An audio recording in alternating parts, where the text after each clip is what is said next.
नमस्कार, आप देख रहे हैं खबर 100। मैं हूं आपके साथ राहुल मौर्य। आइए नजर डालते हैं इस वक्त की सबसे बड़ी खबरों पर, लेकिन उससे पहले रुख करते हैं हेडलाइंस की ओर।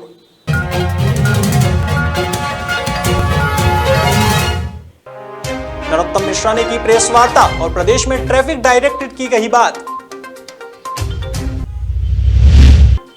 नगरीय निकाय चुनाव की सुगबुगाहट हुई तेज, ग्वालियर कलेक्ट्रेट सभागार में आरक्षण की प्रक्रिया हुई संपन्न। ग्वालियर में नर्सों ने सीएम के नाम सौंपा ज्ञापन, नर्सों ने विभिन्न मांगों को लेकर किया प्रदर्शन। कांग्रेस नेता राहुल सिंह ने की प्रेस वार्ता में विभिन्न मुद्दों को लेकर की चर्चा।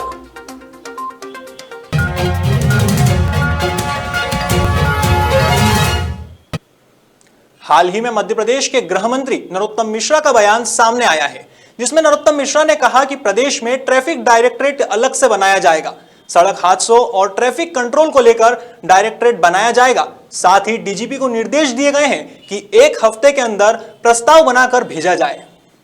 हमारे माननीय सीएस राजौरा जी, डीजीपी साहब, सागर साहब, अवस्थी जी, सभी टीम, हमारी टीम भावना से, जैसे प्रदेश का गृह विभाग काम कर रहा है, उसी टीम भावना से आज बैठे थे। आज तय किया है ये यहाँ पर बैठ के जो ट्रैफिक डायरेक्टरेट है, एक नया अलग से बनाया जाएगा। ये ट्रैफिक डायरेक्टर कमांड सेंटर, यातायात संचालनालय बनेगा और हमने तय किया है डीजी साहब उसे 1 हफ्ते के अंदर सरकार के पास इस प्रस्ताव को बना के भेजेंगे और उसके बाद में उसे वित्त के लिए और सीएम साहब की तरफ करेंगे। एक निर्णय ये भी लेने का बोला है आज कि हमारे पास जो चालान की राशि जमा होती थी वो लैप्स हो जाती थी। अब इस तरह का प्रावधान, ऐसी व्यवस्था करें जिससे जिस संस्था को जिस हेड में ये दिया गया उस हेड में वो सुरक्षित रहे, लैप्स नहीं हो। ऐसा निर्णय भी आज किया है कि वो राशि अब लैप्स नहीं हो। अभी हमारे यहाँ पिछले 40 साल से एक ही पुलिस ट्रेनिंग ड्राइविंग स्कूल है,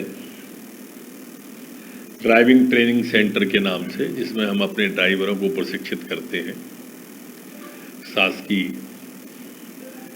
तो एक और खोलने का प्रस्ताव शासन को भेजें, जो दतिया में खुले, ऐसा प्रस्ताव भेजा है कि उसे आधुनिक बनाया जाए और तमिलनाडु के पैटर्न पर उसकी संरचना हम करें। विधानसभा के उपचुनाव के खत्म होते ही नगरीय निकाय चुनाव की सुगबुगाहट तेज हो चुकी है।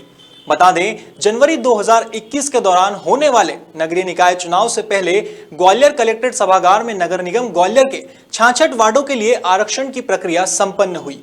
इसमें एससी कैटेगरी के 11, एसटी कैटेगरी के 1, ओबीसी कैटेगरी के 17 और सामान्य कैटेगरी के 33 वार्डों की प्रक्रिया में आरक्षित किया गया। जिला प्रशासन की माने तो प्रशासनिक स्तर पर इन वार्डों के आरक्षण की प्रक्रिया को वैधानिक स्वरूप प्रदान करते हुए अब उसी अनुसार नगर निगम और नगर पालिका के चुनाव कराए जाएंगे। ग्वालियर और डबरा के जो नगरीय निकाय हैं उनके वार्ड आरक्षण की प्रक्रिया यहाँ पे प्रस्तावित है। नगर निगम ग्वालियर के वार्ड आरक्षण की प्रक्रिया सभी लोगों के सम्मुख पूर्ण पारदर्शिता के साथ पूरी की गई। जो डबरा नगर पालिका है उसके आरक्षण की प्रक्रिया भी चल रही है, वो भी अभी पूरी हो जाएगी, जिसमें किस तरीके से वार्डों का आरक्षण हुआ है वो सभी लोगों को समझाया गया और सभी के सम्मुख उसका अनाउंसमेंट किया गया। कितना बदलाव हुआ सर जो वार्डों में? नहीं, आपने देखा कि कुछ जो बहुत सारे वार्डों में चेंज आया है। जनरल में जो महिला वार्ड हैं, इसी तरीके से जो दूसरे वर्गों के लिए आरक्षित वार्ड हैं उनमें भी चेंज आया है। निर्धारित प्रक्रिया के अनुसार चेंज आया है। हाल ही में ग्वालियर में कोरोना काल में कार्यरत नर्सों ने फूलबाग से पैदल मार्च निकालकर मुख्यमंत्री शिवराज सिंह चौहान के नाम ज्ञापन सौंपा है और अपनी मांगों को लेकर प्रदर्शन किया है। दरअसल कोरोना काल में जिला प्रशासन ने जेएनएन नर्सों से स्वास्थ्य सेवा ली थी। अब उनकी मांग है कि उन्हें पुनः नौकरी पर रखा जाए।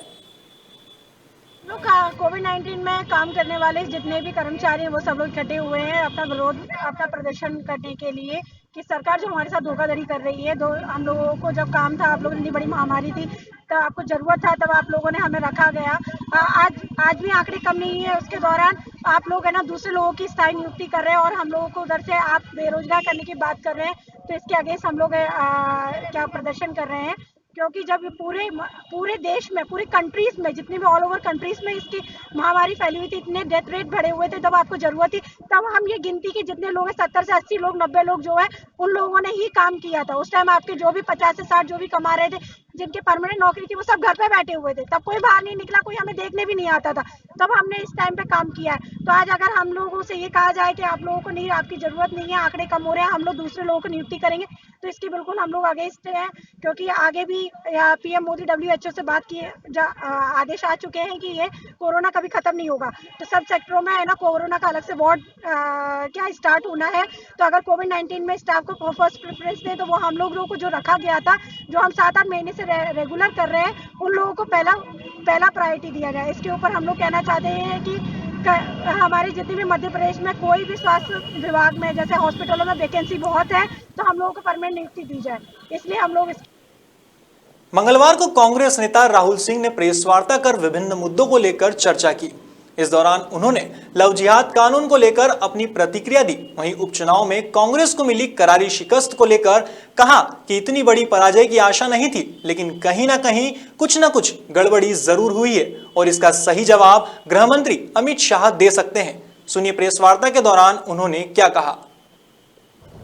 अभी सिर्फ अखबार के माध्यम से जानकारी मिली है, किस तरह का कानून बनाने के पक्ष में है उसको उस जानकारी लेने के बाद ही कुछ आगे टिप्पणी कर पाऊंगा। वैसे अपना देश एक सेकुलर राष्ट्र है और इस तरह के चीजें साधारण तौर पर अपने देश में नहीं होनी चाहिए, लेकिन किस रूप में और किस संदर्भ में और कैसा प्रस्तावित कानून है उस पर बाद पर ही टिप्पणी कर पाऊंगा।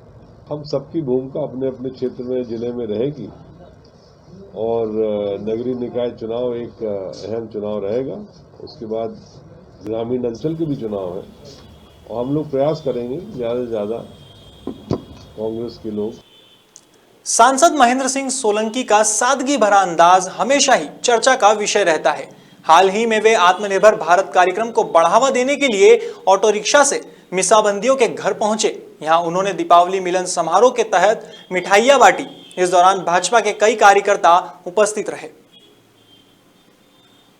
देखिए, नरेंद्र मोदी जी का आत्मनिर्भर भारत का कार्यक्रम चल रहा है, उसमें उन्होंने वोकल फॉर लोकल पे जोर दिया है।